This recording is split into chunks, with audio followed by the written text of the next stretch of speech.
लखनऊ के सामने होंगे फिन एलन और सुनील नरेन। माश और पंत से कैसे बचेंगे केकेआर के गेंदबाज। आईपीएल 2026 का मैच नंबर 15 कोलकाता का सामना लखनऊ से होगा। मुकाबला 9 अप्रैल यानी आज खेला जाएगा। शाम के 7:30 बजे मुकाबला शुरू हो जाएगा। 7 बजे टॉस होगा। मैदान की बात करें तो ईडन गार्डन स्टेडियम कोलकाता।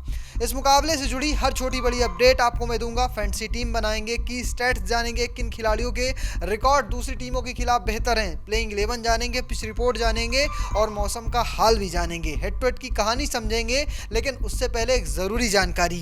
ये वीडियो केवल निःशुल्क फैंटेसी खेलों के लिए है। हम किसी भी प्रकार के रियल मनी गेम्स को बढ़ावा नहीं देते हैं और ना ही उसमें सहयोग प्रदान करते हैं। ये वीडियो भारत सरकार के गेमिंग विधेयक 2025 का पूरी तरह पालन करता है। तो वीडियो की शुरुआत करते हैं हेड टू हेड के रिकॉर्ड से। अब तक दोनों टीमों ने आईपीएल में 6 मुकाबले खेले हैं आपस में, जिसमें एलएसजी ने 4 मुकाबले जीते हैं। कोलकाता की टीम सिर्फ 2 मुकाबला जीत पाई है। आखिरी के 3 मुकाबलों में लखनऊ का पलड़ा फिर भी भारी है। आपको बता दें, पिछले साल लखनऊ ने जीत दर्ज की थी। साल 2024 के दोनों ही मुकाबलों में केकेआर ने एलएसजी को हराया था।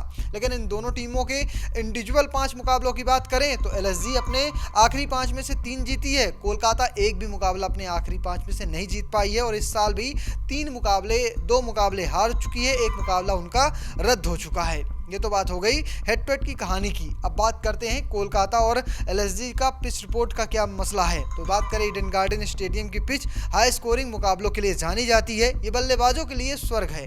यहाँ की काली मिट्टी की पिच पर अच्छी उछाल और तेज आउटफील्ड के कारण रन बनाना आसान होता है। हालांकि मैच जैसे जैसे आगे बढ़ता है, स्पिनरों को थोड़ी मदद मिल सकती है। टॉस जीतकर पहले गेंदबाजी करना फायदेमंद हो सकता है। यहाँ पर 200 रन भी सेफ नहीं माने जाते हैं। ये हमने देखा है। यहाँ पर 2024 में 250 रन चेज हुए थे। इसके अलावा जब भी बड़े मौके आए, यहाँ रन चेज आसान लगता है क्योंकि दूसरी पारी में ओश एक अहम फैक्टर बनकर आता है। लेकिन आपको बता दें, यहाँ पर बारिश बुरा हाल कर रखी है। पिछला मुकाबला पंजाब के खिलाफ था, रद्द हो गया था। एक पॉइंट बांटने पड़े थे। क्या इस बार बारिश होगी, चलिए जान लेते हैं वो भी। 9 अप्रैल को कोलकाता में हल्की बारिश के चांस हैं। मौसम पूर्वानुमान के अनुसार मैच वाले दिन बादल छाए रहेंगे। दिन का अधिकतम तापमान 30 डिग्री सेल्सियस और न्यूनतम तापमान 22 डिग्री सेल्सियस रहेगा। हालांकि मैच के दौरान बारिश के कम ही चांस बताए जा रहे हैं। शुरुआत में शाम को बारिश हो सकती है, लेकिन जैसे ही रात होगी बारिश के चांस कम हो जाएंगे। और जब आपको पिछले मुकाबले से पहले मैं आपको बता दूं कि यहाँ का जो औसत टेम्परेचर था, अधिकतम टेम्परेचर था, वो 35 डिग्री था। बारिश की वजह से, मौसम खराब होने की वजह से घटकर 30 डिग्री पहुंच चुका है।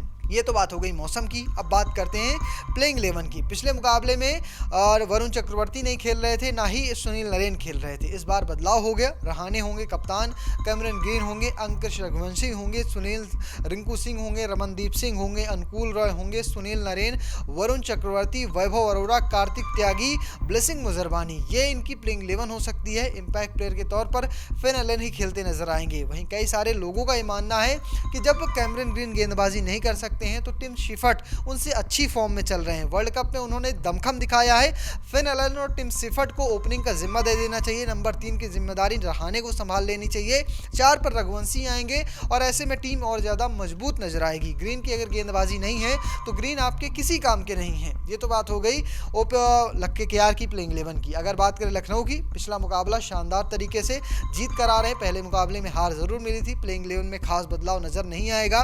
बात करें तो एडम माकरम होंगे, मिचेल मार्श होंगे, ऋषभ पंत कप्तान होंगे, आयुष बदोनी होंगे, निकोलस पूरन होंगे, अब्दुल समद होंगे, मुकुल चौधरी, आवेश खान, दिग्वेश राठी, प्रिंस यादव, साथ में मोहम्मद शमी। अगर बात करें इम्पैक्ट प्लेयर की, तो इम्पैक्ट प्लेयर में अगर तेज गेंदबाजों को मदद मिलेगी तो मोहसिन खान खेलेंगे। अगर स्पिन को मदद मिली तो एम सिद्धार्थ खेलते नजर आ सकते हैं। ये तो बात हो गई प्लेइंग 11 की। 22 खिलाड़ी मैंने आपको बता दिए, लेकिन वो 11 खिलाड़ी कौन से हैं जिनकी फॉर्म अच्छी चल रही हो, या कहें वो टॉप के खिलाड़ी कौन कौन से हैं, वो जान लेते हैं। पहले केकेआर की तरफ से रहाणे ने पिछले 10 मुकाबलों में इस टीम के लिए सबसे ज़्यादा रन बनाए हैं। 269 रन बनाए, 143 का स्ट्राइक रेट है।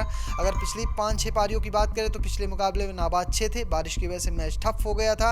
उससे पहले 8, उससे पहले 67, 72, 21 और 9 रनों की पारियां खेल चुके हैं। फिर आता है नाम रघुवंशी का।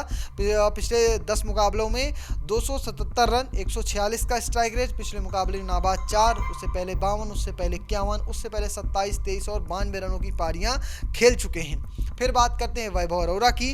गेंदबाजी में सबसे ज़्यादा विकेट इन्होंने लिए हैं, 10 मुकाबलों में 14 विकेट, 10.9 की इकोनॉमी। पिछले मुकाबले में 2, उससे पहले 1 और आखिरी के 2 मुकाबलों में 5 विकेट इनके नाम शामिल हैं। बात करें अगर सुनील नरेन की तो 10 मुकाबलों में 11 विकेट, इकोनॉमी है 7.7 की। केकेआर के बाद बात करते हैं लखनऊ की। लखनऊ में नाम आता है मिचेल मार्श का। पिछले 10 मुकाबलों में 411 रन है, 148 का स्ट्राइक रेट है और पिछली पारी 14 रनों की, उससे पहले 35, उससे पहले नाबाद 64 और उससे पहले एक 54 रनों की पारियां शामिल हैं। अगर बात करें ऋषभ पंत की जो दूसरे नंबर पर आते हैं, 10 मुकाबलों में 304 रन है, 144 का स्ट्राइक रेट है। रिसेंट फॉर्म की बात करें तो पिछले मुकाबले में नाबाद 68 रन की पारी, उससे पहले 7, 24 और नाबाद 67 रनों की पारी शामिल है। फिर नाम आता है आवेश खान का। पिछले 9 मुकाबलों में 11 विकेट है, 10.9 की इकोनॉमी है। पिछले मुकाबले में 1 विकेट आया है। पिछले साल के 4 मुकाबलों में 3 विकेट इनके नाम शामिल थे। बात करें अगर दिग्वेश राठी की, 8 मैच में 7 विकेट, 9 की इकोनॉमी। लेकिन इनके लिए शमी भी अच्छी गेंदबाजी कर रहे हैं। शमी ने अब तक 3 विकेट चटकाए हैं। प्रिंस यादव को 4 सफलताएं मिली हैं, तो ये 2 नाम भी इस लिस्ट में शामिल हैं। अब बात करते हैं की स्टैट्स की। एलएसजी के खिलाफ रहाणे के जो रिकॉर्ड है वो कमाल के हैं, 158 के स्ट्राइक रेट से 98 रन है। अगर बात करें लखनऊ के खिलाफ सुनील नरेन के रिकॉर्ड की तो 203 के स्ट्राइक रेट से 161 रन है और 5 विकेट भी चटकाया है।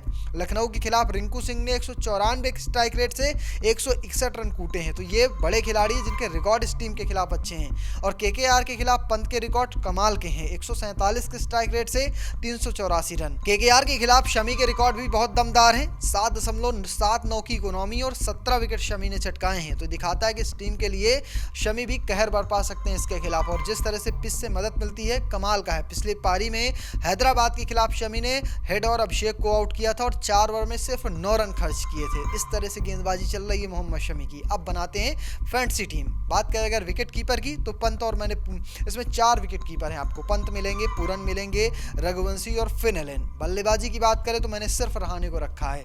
ऑलराउंडर्स की बात करें तो इसमें माकरम, ग्रीन और मार्श को रखा है। सुनील नरेन को मैंने जगह नहीं दी है।